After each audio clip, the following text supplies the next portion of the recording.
Fala pessoal, tudo bem? Eu sou Gabriel Torres e você está no canal do Clube do Hardware. E hoje falaremos sobre a evolução das tecnologias de joystick, de controladores de jogos, começando lá na tecnologia digital e migrando para a tecnologia analógica. Gente, eu sei que hoje em dia existem outras tecnologias para a construção de controladores de jogos, como por exemplo sensores de movimento, giroscópios, etc. Mas nesse vídeo a gente vai focar nas tecnologias mais básicas e na evolução histórica delas, tá bom? Mas antes, como sempre, tem que deixar aqui meus agradecimentos especiais a todos os sócios do nosso clube de membros, como o Thiago Leite Novaes, o Lobo da Quebrada, o Alexandre Duarte, o Carlos Alberto de Souza, o Gabriel Calil de Macedo, o Alexandre de Cessa e muitos outros. É graças a pessoas como essas que eu encontro o estímulo necessário e o apoio financeiro para continuar gravando vídeos aqui para o canal. Se você gosta do meu conteúdo, quer ter acesso a vídeos de forma antecipada, quer ter acesso a vídeos exclusivos que eu gravo aqui para o nosso clube de membros, e o mais importante, se você quiser contribuir financeiramente para que eu continue gravando vídeos aqui para o canal, considere se tornar sócio do nosso clube de membros, o link está aqui na descrição. Pois bem, o primeiro tipo de joystick que surgiu lá na década de 1970 foi o joystick digital. Basta a gente pensar no joystick do Atari, o clássico, o icônico, né? Tudo vem à mente quando a gente pensa em joystick, né? Aquele joystick era um exemplo típico de um joystick digital, que é o tipo mais simples que a gente tem, mais barato de ser construído. Nele, no caso específico do joystick do Atari, a gente tinha 5 contatos, 5 botões, 5 interruptores, 5 chaves, como você queira chamar, né? Direcionais para cima, para baixo, para a esquerda e para a direita, mais um botão de tiro. Então, nesse tipo de joystick digital, esses sensores, esses botões, essas chaves, esses interruptores, só tem 2 possibilidades de uso, né? Ligado ou desligado. Então, por isso que é digital, ou é 0 ou é 1. Você não tem uma forma, por exemplo, de graduar se você está mais para cima ou mais para baixo, né? Ou você está para cima ou você está para baixo. Não tem outra opção, né? É isso, funciona de forma similar a um teclado mecânico, né? Então você aperta uma tecla, aquela tecla está pressionada ou não está pressionada. Você não tem como dizer se aquela tecla está mais pressionada ou menos pressionada, se está pressionada pela metade ou não está pressionada pela metade. A mesma forma ocorre lá com o joystick digital. Essa tecnologia continua sendo usada mesmo hoje em dia. Se a gente pegar um controlador de jogos modernos, normalmente tem ali um gamepad, que é chamado, né? São botões direcionais, normalmente para selecionar itens em menus de jogos, né? Ali também é digital, né? Chamado D-pad, né? Digital pad, também é chamado dessa forma, né? Ali, normalmente também usado para selecionar menus em jogos, porque você tem ali para cima, para baixo, para a esquerda, para a direita, mas só a direção, não tem o quão você está para a esquerda ou quão você está para a direita, etc. Tá? Concomitantemente aos joysticks digitais, surgiu a primeira versão de controladores analógicos, que eram os pedals. Você, de repente, nem nunca ouviu falar num pedal, mas se a gente voltar lá, por exemplo, o Atari, que depois foi renomeado para 2600, né? Porque quando ele foi lançado ele não era chamado 2600, ele era chamado VCS, Video Computer System. Ele vinha com um par de pedals, que era um controle que tem um botão que você gira para a esquerda e para a direita, mais um botão de apertar, né? Que aí é aquele botão digital, né? Se está apertado ou não está apertado. Mas você tinha ali um controle rotatório, né, que você conseguia indicar então para o console, no caso o Atari, se estava mais para a esquerda ou se estava mais para a direita, ou com para a esquerda você estava, ou com para a direita você estava, né? Então era um controle analógico, né? Então o nome pedal em português significa raquete e era usado basicamente, né, em jogos do tipo tênis. Mas gente, tênis assim falando de uma maneira bem anos 70, né? Que era, na verdade, um traço na tela que rebatia uma bolinha que era um quadrado, né? Então, para jogos desse tipo, o pedal funcionava. Aqui no Brasil, o primeiro videogame que foi lançado foi o telejogo Philco, que vinha com pedal, né? E você justamente tinha lá as raquetes de um lado e do outro da tela, que você tinha que rebater a bolinha. Então, você, de acordo com aquela posição da rodinha ali, né? Que você girava, você indicava em que posição você estaria ali com a sua raquete. Tá? Essa rodinha, na verdade, é um potenciômetro, né? Um componente eletrônico chamado potenciômetro, que é um resistor variável. Então, você varia a resistência desse resistor de acordo com a posição do cursor dele. Tá? No caso específico do Atari, é bem interessante notar como esse controlador funcionava, como ele era lido, né? O valor desse resistor era lido. Era uma maneira bem complexa, né? Bem complexa mesmo, mas era uma forma muito barata de se fazer a implementação dessa leitura analógica. Como é que era feito? Você, com o valor do resistor ali, aquele resistor controlava a carga de um capacitor dentro do videogame, dentro do console. E aí no software, né, no jogo que estava rodando, quando o jogo queria ler o valor do pedal, o que ele fazia? Ele descarregava, dava um comando que descarregava o capacitor, né, e depois, quando ele queria ler novamente o valor do pedal, ele lia o valor né, se chegou naquele valor de carga do capacitor e media o tempo que demorou entre o capacitor estar totalmente descarregado e a carga do capacitor para o valor pretendido, né? É uma maneira bastante complexa, né? Funcionava no final das contas, mas que barateava, porque aí o videogame não precisava, o console não precisava ter um conversor analógico digital, né?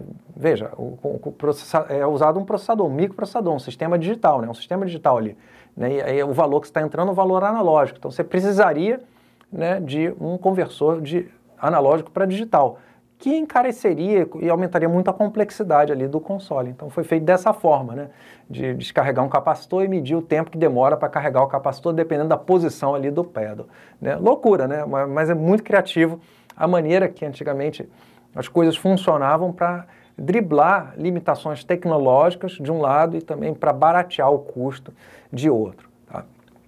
Então, os volantes, né, que a gente tem, né, os controles em forma de volante, funcionam de maneira similar aos pedals, né? O volante, na verdade, está ligado ali a um potenciômetro, né? E dependendo da posição do volante, você consegue dizer que está mais para a esquerda, está mais para a direita, mover um pouquinho para a esquerda, mover um pouquinho para a direita, porque é um controle analógico, né? Você tem ali um resistor variável que você consegue variar ali o valor daquela resistência, então, e medir ali exatamente o valor que você mexeu para a esquerda ou para a direita, e por aí vai, tá? Então, essa ideia do pedal ainda continua sendo usada hoje em dia, então, nos controles do tipo volante.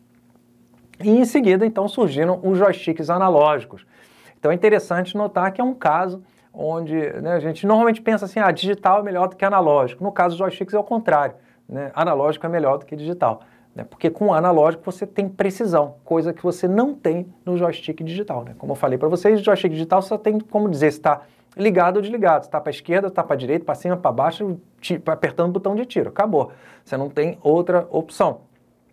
Já no joystick digital, você vai conseguir dizer se você está mais para cima, mais para baixo, o quão para cima você está, o quão para baixo você está, você tem ali uma precisão muito maior. Então, como funciona? Né? Basicamente, juntando dois potenciômetros, né? Você vai ter um potenciômetro para medir no eixo X, né? Ou seja, né, da esquerda para a direita, e outro potenciômetro para medir no eixo Y, ou seja, para cima e para baixo, né? E aí você tem um sistema mecânico ali que você vai conseguir mexer esses dois potenciômetros ao mesmo tempo e você vai ter precisão, né? E como eu falei para vocês, você vai estar, não vai ser só para cima ou para a esquerda, pode ser um pouquinho para cima, um pouquinho mais, um pouquinho menos, um pouquinho mais para lá, um pouquinho mais para cá, e você vai ter uma precisão muito maior, tá? Nos computadores e videogames lá da década de 80 e até na década de 90, o circuito que era usado era um circuito conversor, né, de analógico para digital de 8 bits. Então você tinha uma precisão de 8 bits. O que quer dizer uma precisão de 8 bits? Né, que 2 elevado a 8 vai dar 256. Então significa que você tinha de 0 a 255 valores para ler ali em cada eixo. Então, totalmente para a esquerda, por exemplo, é o valor 0. Totalmente para a direita é o valor 255. E aí você tem gradação entre esses valores, de 0 a 255. Então, você tem mais precisão ali, né? Mesma coisa para cima e para baixo, né? Para um lado vai ser 0, do lado oposto vai ser 255. Então, você tem ali, por exemplo, no meio, centro, ali no meio mesmo, vai ser 127, 127, né?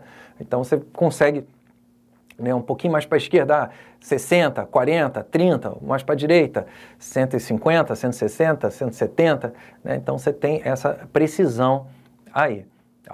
Hoje em dia, os joysticks do tipo analógico são usados. O stick, que é nos controladores, né, modernos, é o botão direcional, né, aquele analógico, né, é o stick. Né, você normalmente tem dois, né, um para a câmera, outro para para movimentar o personagem? Então, aquilo ali é analógico.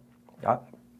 Em relação à precisão, eu vou falar aqui para vocês que eu pesquisei bastante na internet para dar um valor concreto para vocês, mas eu não encontrei nenhuma informação dos fabricantes, seja da Sony, seja da Microsoft, informações técnicas do próprio fabricante. Né? Pesquisei dados na internet, pode ser que esses dados estejam errados, mas pelo que eu apurei, o que acontece? No lado do PlayStation, os controladores, né, até o DualShock 2, né, ou seja, usado até o PlayStation 2, eram de 8 bits a precisão. Tá? E a partir do DualShock 3, ou seja, do PlayStation 3, a precisão passou a ser de 10 bits. Tá? Então, pode ser que esteja errada essa informação, se você puder confirmar ou não, se você souber, deixa aqui nos comentários. Mas, enfim, com uma precisão de 10 bits no conversor digital, analógico digital usado, o que isso significa? Né? Que você vai ter 1024, 2 elevado a 10 dá 1024. Né? Então você vai ter uma variação de 0 até 1023. Então é mais preciso, você tem mais variações, você vai ter maior precisão em relação aos controles anteriores, que eram de 8 bits, que varia então de 0 a 255. Tá? E no lado do Xbox, também a informação que eu apurei que pode estar equivocada, se você souber a informação, puder confirmar ou negar, porque, como eu falei para vocês, eu não encontrei essa informação no site da Microsoft, em nenhum documento técnico da Microsoft, né? Que a resolução, né, até o Xbox 360, ou seja, até o anterior ao 360, a resolução seria de 8 bits. E do Xbox 360 em diante, a resolução seria de 16 bits. Né? Então, uma resolução muito maior, né? Variando, então, 2 elevado a 16 vai dar 65.536, ou seja, variando de 0 a 65.535. Então, uma resolução maior do que o controle do PlayStation. Mas, como mais uma vez falando, uma informação que eu não consegui confirmar oficialmente. Se você tiver essa informação e puder confirmar ou não confirmar, também agradeço aí, mas fica essa ressalva, né? Mas o fato é, isso daí com certeza, né, que os controladores hoje em dia, os joysticks analógicos hoje em dia, têm uma precisão maior do que 8 bits, né, seja 10 bits ou 16 bits, a confirmar, mas você tem uma precisão muito maior do que os controladores mais antigos. Tá? E aí, a partir dessa ideia, né, do controlador analógico, você tem o formato, né? Isso vai ser um formato de stick, como é nesses controladores que eu estou mencionando, do PlayStation ou do Xbox. Você vai ter um controlador mais tipo forma de manche de avião, seja o que for, aí vai depender, mas o funcionamento é daquele que eu falei para vocês. 2 potenciômetros, um para o eixo X, outro para o eixo Y. É dessa forma que funciona. Tá bom? Então era isso por hoje. Espero que tenha gostado do vídeo. Não deixa de se inscrever no canal, deixar o joinha, deixe seu comentário também. E é isso. Um grande abraço e até o próximo vídeo. Obrigado por ter assistido esse vídeo até o final. Caso você tenha dúvidas de informática, pergunte lá no fórum do Clube do Hardware, em clubedohardware.com.br. Considere se tornar sócio do nosso clube de membros e também adquirir meus livros e cursos sobre hardware, redes e eletrônica. Os links estão aqui na descrição.